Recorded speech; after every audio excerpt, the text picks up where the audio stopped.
Thank you very much. I very because we had this little chit chat before the talk, right? And there was this question: how do you pronounce my name? So this happens sometime when I try to book a flight ticket, right? So it's Przybyl, but don't worry about this. It's like a quite popular or common name, last name in Poland, right? I come from Poland. I live in Poland, and like I said, I work for Elastic. Yes, after such a great introduction, I can skip this. I also write sometimes when I have something interesting to write on my personal blog page, softwaregarden.dev. And who are you, lovely people? Developers, yes, I like it. Who's a Java developer? All right, who's not a Java developer? A few people, all right. So what's the language then? Swift? Kotlin? Yeah, of course, Kotlin. There's always this Kotlin guy. Nice to see you. Any other language? Okay, Python I've heard. Okay, nice. Okay, who uses Java 24 in production? I have very special, Elastic doesn't have a booth, right? But I brought some swag, so after the session, please collect this, right? And I have stickers for everyone. Don't be shy, come and grab as many stickers as you wish. Okay, Java 21? 17? 11? Okay, let's be brave. 8? Okay, who likes voting with left hand, right hand? Okay, many people, cool. Little warning, when I'm stressed, and fun fact, I'm a bit stressed, it's my first talk in Spain ever on stage, right? I twist words sometimes, so this is on me. Second, don't trust talking heads, right? Verify things on your own, so it's a human thing to make a mistake. A little agenda for today, a prologue, the why, the what, the how, an epilogue, right? About one of the changes that came to Java 24. And actually, I don't do it always, but I'd like to do it sometimes. This is not a doctor's lab code, okay? What I have here is like a crazy scientist's lab code, if you will. Because I would love us, developers, to have more of this scientific mindset, okay? We set a hypothesis, we play some experiments, and we verify if the hypothesis was correct or not correct, okay? This is what I think we miss in the industry, so please allow me be a little clown for these next 40 minutes, right? I don't see the time here, but I hope we'll manage. Okay, so the prologue, and I have more swag to give away. What happened 4,081 days ago? What could that be, huh? Who said Java version 8? Okay, you get second swag. And see, this guy is like, no, okay, yeah. It was Java 8. Yes, Java 8 was released, exactly. And what did it bring us? It brought us lambdas, right? The lambda expressions. Anyone not working with lambda expressions? Okay, I thought we had someone from Swift. Okay, anyway. And streams. Anyone not working with streams at all? Okay, so it seems that we have, and by the way, they're recording me, not you, so it's safe for you, right, to vote and so on. So a quick recap, since we have fellow developers from other technology stacks, which is good, right? One thing I love about Java and Java community in general is that, in my opinion, it's a very welcoming community, right? So we have a stream, and a stream consists of three things. A source, right, usually a collection, sometimes can be a split iterator, any number of intermediate operations, and then a terminal operation, a single one, right? And different to so-called reactive streams, right, these are not pushback, but pull. Right, so they're pull-driven. Until we call the terminal operation, nothing happens with a stream, right? That's an important distinction. And we have all these intermediate operations, right? Of course, the filter, the map, right? Maybe the distinct. Who's using peek? Please don't. Okay, please don't. If it's for debugging only, then maybe it's okay, right? But for example, in IntelliJ IDEA, there are great debugging tools even for streams, right? But normally if you call any other side effect using pick, it's no bueno, okay? Streams are not meant for side effects. They are meant more for like declarative, sideless, effectless programming, sort of, okay? And then, of course, we have terminal operations. In theory, we could go, for example, with just reduce. And then everything is sort of like an easy way to get a collection, to print them, to check if any is matching, and so on, right? So this is what we had in Java 8. And then we had more intermediate operations. So in Java 9, we had take while and drop while. In Java 16, we had this map multi with friends, right? And also terminal operations were continued. So in Java 16, we have this toList. Question, what does toList produce? Unmodifiable list, and I'm glad you all know it. That's why there was like a somewhat heated debate, should this be called toList or to unmodifiable list, especially that we already had like collectors toList and so on. So actually there were more terminal operations, right? In Java 9 we had this filtering and flat mapping in collectors. In Java 12 we had this teeing. So normally, or before that, we could use only one collector to process a whole stream. If you have to process your stream using 2 or more collectors, you can just tee them together. This is like the tee command in Linux, right?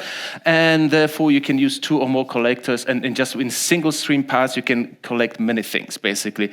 But also what happened was this interesting thing in the ecosystem. We had parallel collectors, right, by Grzegorz Piwowarek and friends. So basically, you can add a Maven or Gradle dependency and use any other collectors if you need, right? And of course, we all have, who doesn't have this utils package or utils class in their project? I think you're lying, but yeah, I mean, if you really don't have it, I'm flattered, right? Because it's one of the very few. We all have this, it's like the drawer of shame, right? We all have this drawer of shame when we put, all these items that don't match anywhere else, and so we have this utils package, right? Unfortunately. So maybe you have a collector to like somewhere in this drawer of shame. So let's get to the part one, the why, or better said, the problems in streams like Java 8. For the demo, I'll be using like a stream of words, and what you see here is like count out in Polish. So in English, children, when they want to play like hide and seek, they need to find the first one, right? So they have like ini, mini, mini, mo. In Polish, you can have ene, due, rike, fake, torba, borba, ósma, smaka, and so on, right? So we'll be using these words as an example. And the question is also called the business requirement, right? The business came, the business people, we all love them. How do I get only one word by length? Meaning by length 1, I want to get this E, in Polish that would be E, right? By length 2, I have nothing. By length 3, I can either get eus, ene, or due, and so the story goes. Just length, of the length, just one word representing this length from this like stream of words, right? So this could be the solution, okay? This could be the solution. By the way, since Java 21, if I'm not mistaken, we can use a single underscore again. And maybe actually let me go to the code because the code should be better, right? So I have this thing, and yes, and let me run it, and maybe it will be easier to see what the code is actually doing. Please run.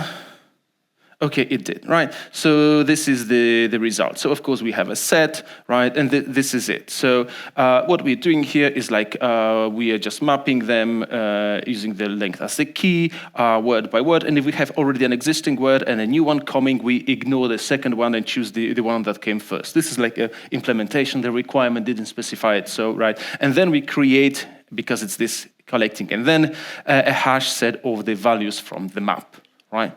Question. When you see this code, without this introduction, do you know what it's doing? Exactly. And one of the aims or goals of the whole Stream API was to make the code easier to read, to write it more in the declarative way, right? And not that you have to like go there and figure out what's going on, right? What happens if we need to reuse, right? Of course, then we can create this collector, right? And maybe it's easier to comprehend this way. See, if you have a map and a new word, we just put this word to this map if it's missing, right? And if we have to merge them, just put the absent ones, and then we like release the set of the values from this map, right? So this is like another way of doing this, or fulfilling this. If we just need to get, like you see, a collector, we just have it like a method that returns it, or a field, or whatever, right? And then business comes, and they have yet another requirement. We need to lowercase them all. All these words have to be all in lowercase, okay? What do we do then? It's like these recruitment questions, right? How would you solve this? Like lead code and like hacker something, you know, this thing. What would you do? Yeah, it's not that easy, right? So maybe we can have it something like this. See, we have saved in the previous example, we have saved this as unique length collector, so we can go deeper, we can go for this collecting and we can have yet another stream, we can go to uppercase, and then we have like collectors to set, so we get the set again, right? So I would say we have at least 2 problems with this code. What are the problems? Bad. It's bad? It's okay, so we have 3 problems. It's hard to read and understand, but thank you very much, right? So this wasn't set up, we don't know each other. Yeah, we will get a swag as well, right? Just to, you know, cheer you up. So what are 2 other problems? Uppercase, lowercase. Yes, you will get a swag as well. Yeah, they requested lowercase, we got uppercase, but that's yet another thing, right? The last thing is, see, in here, we create yet another set. It won't perform well. Right? So, yeah, we create another set. Or someone say, but you could just map all the elements. But then that's the thing, I have to map all the elements, right? Even the ones that I'm not using later. So this is like wasted CPU cycles again, right? Or maybe we could decorate them. Like if you are like Java 16 onwards, we could create, for example, a simple record class. We could override the equals method. So then if we have 2 strings of length 3, for example, they would be equal according to this wrapper, and then we could use stream.distinct method because it's using equals always, right? Or we can have another pro and fancy solutions, right? Or we would go back to the, you know, well-known for or while loop, right? Or we could create open OpenJDK issue tracker and add this ticket like, please add stream distinct by, okay? And they could do a terrible thing. They could implement this. Okay, they decided not to do this because it's used by fraction of the whole user base, right? And this will pollute the whole API even more. It's not a simple API already as it is, right? And then you have like another person, another team, another company. Everyone needs a tiny little addition, right? And they will end up with like 2 dozens of these methods, right? Extra methods used by like, let's say, 0.5% of the whole user base in general, right? So if only there was something, I don't know, something we could put in the middle of the stream, right? And the thing could be described like in this part 2, which is like plugin. You people recognize like the concept of plugin, add-in, something like this? Yeah, exactly, everyone does, right? So stream gatherers were preview features for 2 versions, and now they're a standard feature in Java 24, right? And please don't hallucinate. I have another talk about this called Turag or not Turag. Anyway, I asked ChatGPT some time ago, what are stream gatherers, right? And then it went like, stream gatherers refer to Java techniques, and you end up with collect. Because collectors and gatherers semantically are close, right? So, of course, you have to go for like a rag to get rid of this, to click the search button or something. Anyway, too long, didn't read. How does it work? It's basically this. Gather, then collect at the end, right? So we have a new intermediate method, or if you're more like a Haskell people or Scala people, you can go and then. Up to you, whatever you prefer, right? So what these stream gatherers they can transform any elements. They can take any number of elements and push down any other number of elements, right? Basically anything to anything in terms of quantity. They can sort of suspend elements. So let's say it can consume 3 and then push like 7 in one batch, right? They can short circuit, turn infinite streams into finite streams. They can track the elements already processed and keep state between executions, although I would say it might be like a bad code smell, but it's technically doable. And of course, they enable parallel execution. And let's get quickly to the part 3, the how it's done. So let's try again this thing. If I have a stream, again, this NS stream, right, with this unique by length gatherer, right, and then I gather the elements, and then I get it should be okay, the lowercase, right, and then I have unmodifiable set. Is it somewhat easier to understand what the code is doing now? Okay, it is, but it's not entirely because I chose a bad name, okay? I'm sorry, this is on me. There are only 2, problems in IT. Cache invalidation, naming, and off-by-1 errors, right, as we all know. Yes, and this is the implementation of it, right? So this implementation of this gatherer, or if we prefer, we can also create this in place using an integrator, and then this is the integrator. So maybe let me show you that in code, actually, because I would say in code we trust. Right, let's say, let me command this, and let's go here with gatherer, right? So how do we do this? I have this integrator, right? Let me try to run it if it actually works. See if it works, right? We still have the same set of words, right? So how it works, I use this integrator, and the integrator checks if the current state, I already have this length processed or pushed down, right? If not, then I add it to my internal state and I push downstream the element, which is the word, right? I'm processing, and then I say return true. I'm greedy. Give me more. Give me more. Give me more, right? And this is basically it, right? And this is this hash set. Or this, if I go for this gatherer and up, and I want to have this unique by length gatherer, then I have to implement it. Something like this, right? Let me go back here, maybe to this thing, right? And let's see if this gather and up is somewhat maybe. Yeah, it's not faster, but as you see, this is the code, right?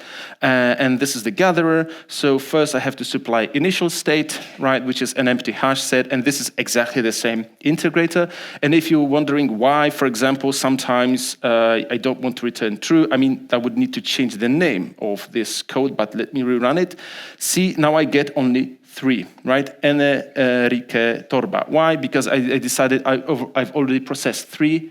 So I've decided to short circuit, right? Maybe I need a sample. That's why it's not always returned true. It's basically what you want it to be, right? And yeah, let me just run it once more. If I rerun it now, you should see this is sort of like debugging, right? It tells you which element we are skipping, right? Since we already have ene, I'm skipping due, right? And because we have rike, I'm skipping fake, and so on and so on, right? So this is how it works. Let's go then to a formal definition, and it looks like this. And I hate it, because I prefer this one. Java is being accused of few things, okay? Java is dying, right? It's 30 years old, but it's still dying, right?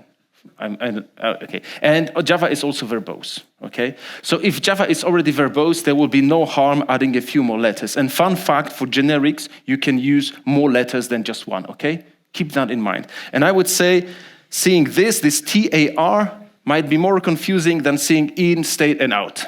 Okay, so I prefer this one. I don't know if you're on the same page. So as you can see, we have initializer, right? That will initialize, or it's supposed to give us the supplier for our state, or accumulator, right? If we put it, it's not accumulator, it's like internal state. Then we have the integrator that takes the elements coming in and pushes elements of type going out, right? And has this state. And combiner, if we want to combine, results from, like in parallel streams, right? And then we have finisher. I'll show an example with a finisher. As you can see, the integrator, which is sort of like the engine of this whole gatherer, is required. Always. Everything else is optional, right? So we have the default implementation, right? So if you want to create a gatherer, you always have to provide your own integrator, okay? And of course, we can create them on-site. That's why for sequential, we can get with everything except the combiner, because combiner doesn't make sense for sequential gatherers, right? If we just go one by one in sequence. If we just want to have any soups, then we also need to combine, or we have option to provide combiner. So here you can just provide your lambdas, like we did in one of the examples, okay? And the integrator, like I said, is sort of like the engine, right? And what it does is has this current state, next element, or the element of processing, and a downstream that allows us to push the elements, fun fact, down the stream, right? So it consumes this element, may or may not inspect the current state. If we have just map, for example, we don't need to check what we've mapped previously, right? So this state, we ignored happily the state. Can send any number of items downstream, and yeah, like we said, returns true for more integration, and you go greedy, or say greedy if you just want to say it will never short circuit. Optimization only, okay? The combiner combines two gatherers, right? The finisher can still operate on downstream once we're done with all the elements. We'll see that in an example. And the downstream is just kind of like a sink, right? You just throw it there and it goes down the stream. Simple, I hope. And we have a few built-in gatherers. Fold, scan, window fixed, window sliding, and map concurrent. And this is what they do. Let me go and open yet another demo. Here I'm really like, there was this song, like Blinded by Lights or something like this. I don't know, I feel like this. Sorry, no, built-in. This is the demo.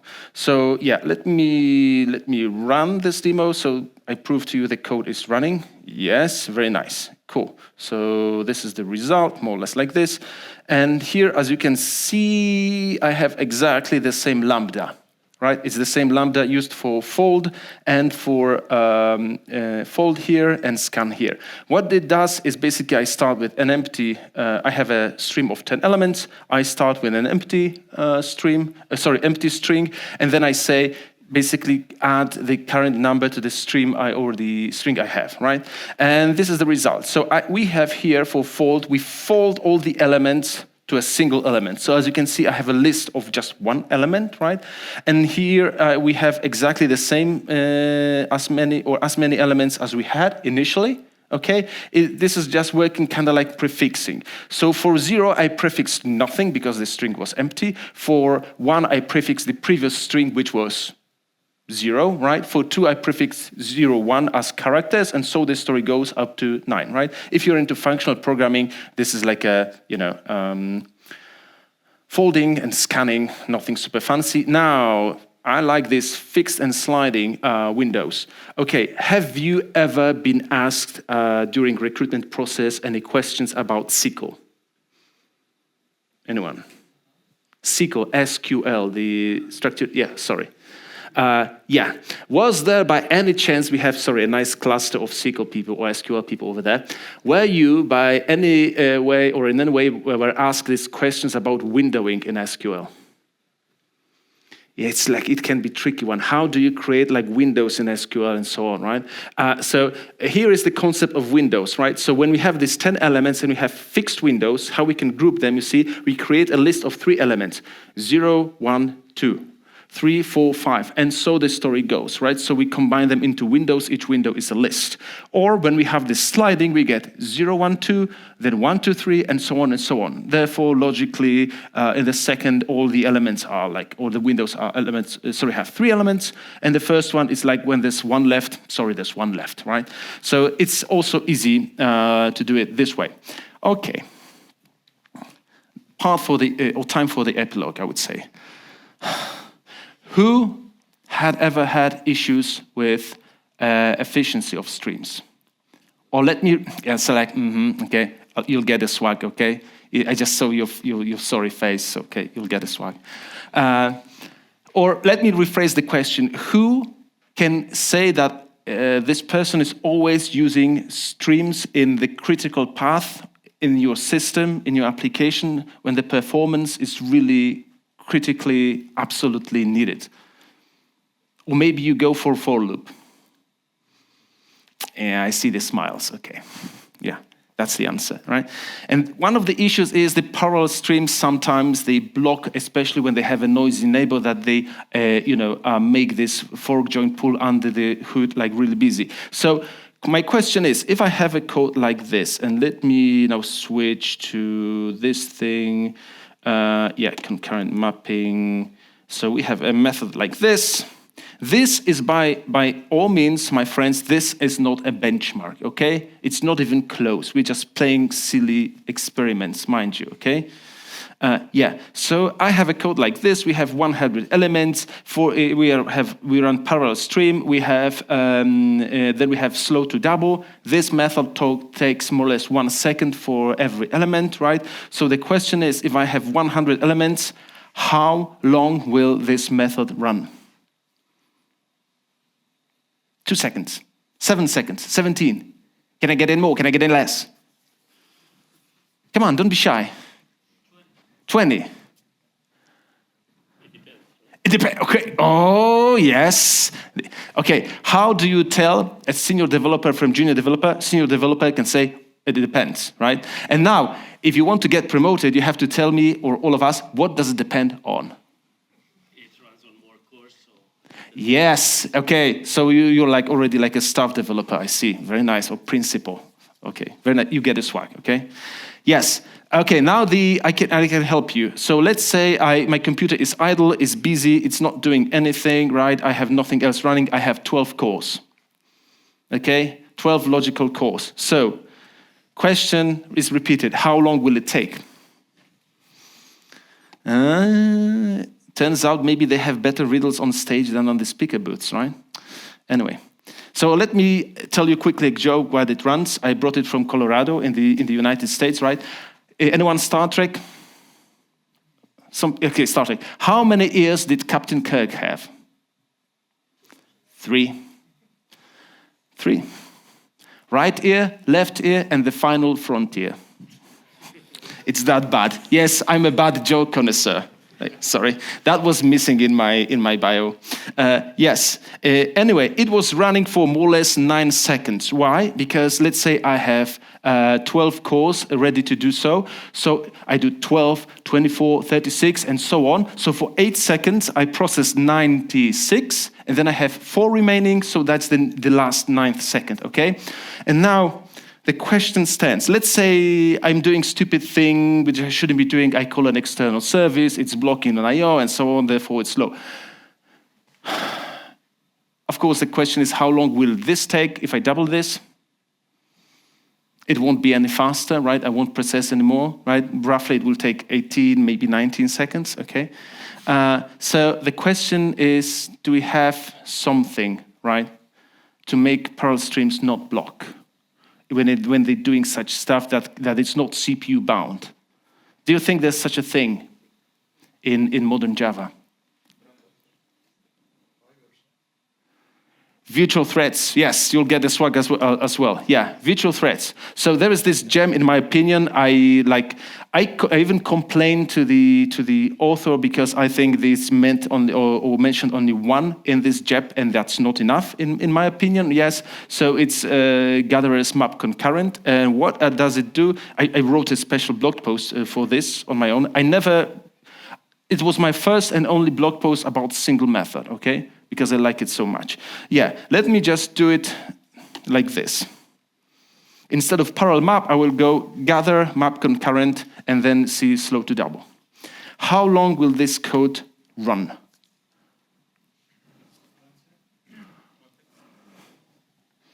One second. Yes, because what it's doing is like starting 100 or up to 100 virtual threads, right? And then this is running here. But mind you, this trick works only because this slow to double is not CPU bound, right? And of course, I'm cheating because I used thread slip, right? So it's demo only. Please don't do it ever in production. If you use thread slip in production, please don't. If you use it in test code, please don't use a utility, okay? This is never a good idea, okay? I have like a bunch of virtual threads talk about this if you're more interested. Why? Right, anyway, if you want to impress someone or like have this silly case when maybe map concurrent could work, this is maybe a thing for you, right? Just to go this way. Okay, so this thing in theory could take us like 2 seconds, right? If we run it this way compared to the previous one. Sorry, and now let me maybe show you a few more demos. I have a few more demos, okay? Okay. Do you know what's the palindrome of Ipswich? dead parrot joke from Monty Python? Anyone? You Google Monty Python palindromes, okay? You'll see the sketch. It's a lovely one. Anyway, this is when I've learned about the concept of palindrome, by the way. So the palindrome is the word or sentence that reads the same way, like both ways. Okay, then it's palindrome. And by the way, we're working on a new set of words. I have this new set of words, right? So as you can see, what would I have here? Kayak is a palindrome, right? So we expect it to be found. Okay. So what I have here is just first I map all of them to lowercase. Then instead of mapping, I do just gather, right? And what I have here, I ignore, current state. And then I have element and downstream. And what I do is I'll replace all widestream characters with nothing. So when I have race space car, I just get rid of space, right? And then I return true, meaning I want to process them all. So as you can see, I can use gather to replace map, right? This could be map as well. In theory, I could have just one intermediate method called gather and forget about anything else, okay? And then I filter the ones that are palindrome, and then I gather them again using this unique length by length gatherer, for example, right? Because I don't want to have, for example, 2 palindromes of length 5. So as you can see, I can go map, gather, filter, gather, whatever. So I can, they don't have to be just one step precise or something like this. Let me run this thing. And it found us, race car, kayak, noon, and even skip those things, right? Very nice. Okay, now maybe we want to get pairs. Do you think Java has tuples? It has and it hasn't at the same time, right? Because it's not a standard library, but this is all that it takes you to have a tuple. Right, the pair of 2. That's basically it, right? Anyway, so what we have here is this. I have my state, which is an array list. Initially, it's empty, right? And then if it's empty, I add an element, right? And then if it's not empty, meaning I have something, I push downstream a pair, which is the first element from my internal state, and the current element, and I remove first. These are, by the way, the first, get first and remove first, like structured collections. Not structured collections, sequences, right, from Java 21, I believe, right? So now we get, instead of get 0, we get first, right, and remove first, right? And then we push the pairs, and here is the example of the finisher, my friends. So I was told in France they have these agencies. When you run a party and you have 13 guests, that's a bad luck, okay? So we call an agency, right? You pay them, and they will send the 14th. I don't know if that's true. I was just told this, okay? So let's say we had like an odd number, right, of elements. So they just called the agency, and I said like another artificial element single, right? So when I run this, these are the pairs I got. See, diamond, jacket, and so on and so on. And since radar was the last one, or sort of abandoned, I added like a single, so it also can have its own pair, right? So this is what finisher can do for you, okay? Then, let's just go for length fluctuations. And of course, I work for Elastic, so I don't have to remind you that Elastic is probably the way to go if you want to monitor anything in your infra. Anyway, let's just say that we have a fluctuation of the following. Like your CPU spike goes rapid. If it goes slowly up or slowly down, or temperature goes slowly down and slowly up, it's okay. If it's like a rapid change, up or down, then it's a fluctuation. We want to get email or page message or whatever, okay? Cool. So let's say that for us, fluctuation means 1 character more or less, it's okay. 2, 3, 17 characters more or less, it's a fluctuation, right? So this is what it does. See, I created window sliding, so I have first and second and third, and so on, right? And then I take the length of the first element, length of the second element, subtract. If the difference is more than 1, fluctuation. So then I print it using for each, right? So let's run it, and as you can see, when you have noon and radar, these are 2 characters, right? So I have detected my fluctuations using this, just this, window sliding, and so on and so on. There are more examples, but I was thinking about something, let's say, less artificial. I was searching for it. And now, fun fact, if you search for something, Elasticsearch is the way to go. And literally, I was reading this book, and I wasn't kind of aware of this. Why? Because Well, this is mostly used or very often or frequent in Germany, right? Or there's a thing, basically a field, or sorry, not field. Yeah, field type actually. That's true. So it's called n-gram, right? Like Elasticsearch is good for searching. It's not for storing data per se. It's good for searching because one of the reasons is you can have your field in multiple times at the same time. And it's not dynamic, right? It's just when you store the data, we call it indexing. You can have, for example, a text, but also an n-gram, for example. And this is like n-gram. And what the n-gram does is the following. When I have this n-gram of QuickFox, I will get, do you have this, do you remember like from e-commerce when you have this, you type 3 characters and suddenly you have items in this drop-down? Yeah, this is it, right? This can be used for this. So when we go for like this QuickFox, let me just, sorry, it's like this thing. These are the n-grams I get. Q, QU, U, UI, and so on. And we get like, when we have n-gram for A, B, C, D, E, and a minimum 3 and 4, then we can get something like ABC, ABCD, and so on. And this is very useful for example, our friends in Germany. Haben wir hier jemanden aus Deutschland? Okay. Okay, what happens if you want to search in your e-commerce store for Heckscheibenwaschanlage? Exactly. This is the rear window sprinkler mechanism, okay? Just one word in German. So good. That's why they need it, right? So, of course, you don't need to re-implement Elasticsearch because it's open source now, but let's say you desperately want to, and you want to implement this. So this is a test, right? So let me run all the tests to make sure we are good with, all tests are passing, right? And we have this, 3 and 4. So out of this, we expect this thing, right? See, it's passing. So how this can be implemented, like this. After some checking invariants, because the difference cannot be, you can have 3 and 5, for example. Has to be just top different ones, right?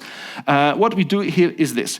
We have, as my initial state, I have my string builder and I have nothing. And I append my first element, A, right? And A is less than 3, so I just give me next, so I get B, so I have AB, still less than 3, so I have ABC, and that's finally 3, so I push downstream ABC, right? That's less than 4, or it's not 4, so I keep going, I have ABCD, and that's it, so I push ABCD downstream, and this is also 4, which means I remove the first element, being A, I have BCD, right?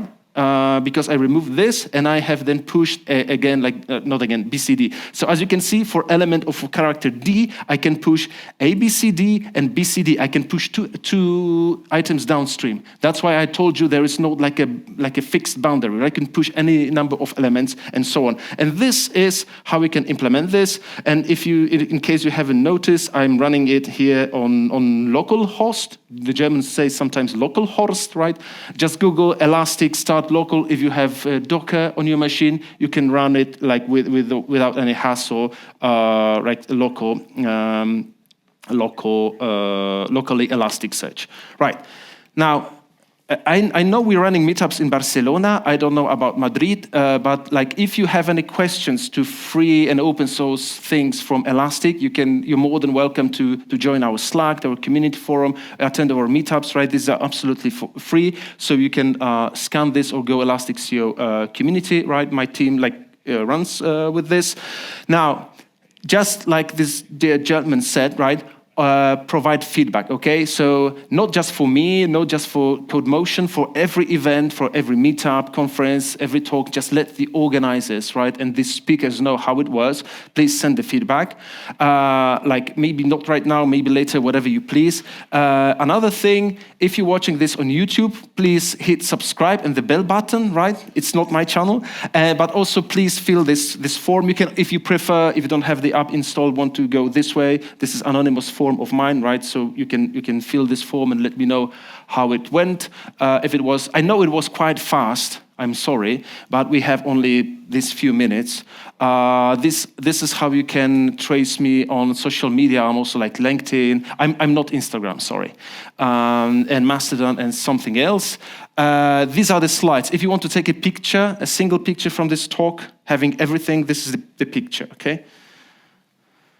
And I think it's time for questions, should we have any?